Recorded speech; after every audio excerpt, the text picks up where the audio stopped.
YCP నేత పిన్నెల్లి రామకృష్ణారెడ్డి ఆయన సోదరుడు వెంకట్రామిరెడ్డికి మాచర్ల కోర్టు రిమాండ్ విధించింది. మరింత సమాచారం మా ప్రతినిధి వీరాంజనేయులను అడిగి తెలుసుకుందాం. వీరాంజనేయులు, రిమాండ్కు సంబంధించి మరిన్ని వివరాలేంటి? పల్నాడు జిల్లా మాచర్ల మాజీ ఎమ్మెల్యే పిన్నెల్లి రామకృష్ణారెడ్డి, అతని సోదరుడు పిన్నెల్లి వెంకట్రామిరెడ్డికి మాచర్ల న్యాయస్థానం 14 రోజులు రిమాండ్ విధించింది. పల్నాడు జిల్లాలోని వెల్దుర్తి మండలం గుండ్లపాడు గ్రామానికి చెందిన తెదేపా నేతలు జంట హత్యల కేసులో వీళ్ళిద్దరు కూడా నిందితులుగా ఉన్నారు.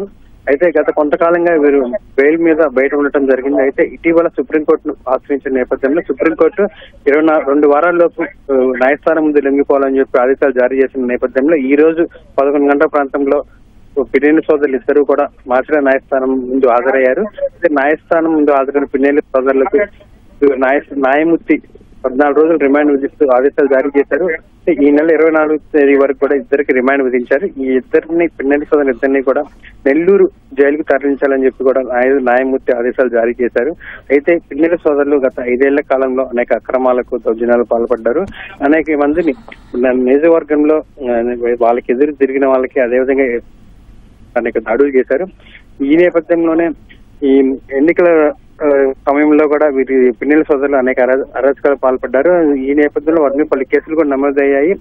ఈ ఎన్నికల సమయంలో గొడవలు చేసి ఘర్షణలు పాల్పడిన నేపథ్యంలో ఈవీఎం పగలగొట్టిన కేసులో కూడా పిన్నెల్లి రామకృష్ణారెడ్డి ఇప్పటికే జైలు శిక్ష అనుభవించి ఉన్నారు.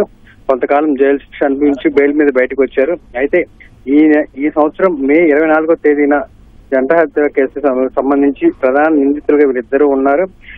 ఆ కేసు ఆ హత్యలకు సంబంధించి కుట్ర పన్నింది పిన్నెల్లి సోదరులు అని చెప్పి కూడా ఆరోపణలు వెలువెత్తిన నేపథ్యంలో పోలీసుల విచారణలో అవి నిజమని తేవడంతో వాళ్ళిద్దరిని కూడా రామకృష్ణారెడ్డి A6 గా, వెంకటరామరెడ్డిని A7 గా కూడా పోలీసులు నిందితులుగా చేర్చారు.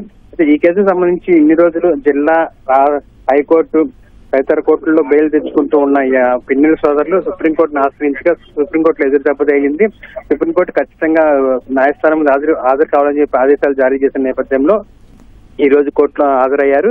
అయితే న్యాయమూర్తి పూర్తిగా విచారణ జరిపిన అనంతరం వీళ్ళిద్దరినీ కూడా రిమాండ్ విధిస్తూ ఆదేశాలు జారీ చేశారు.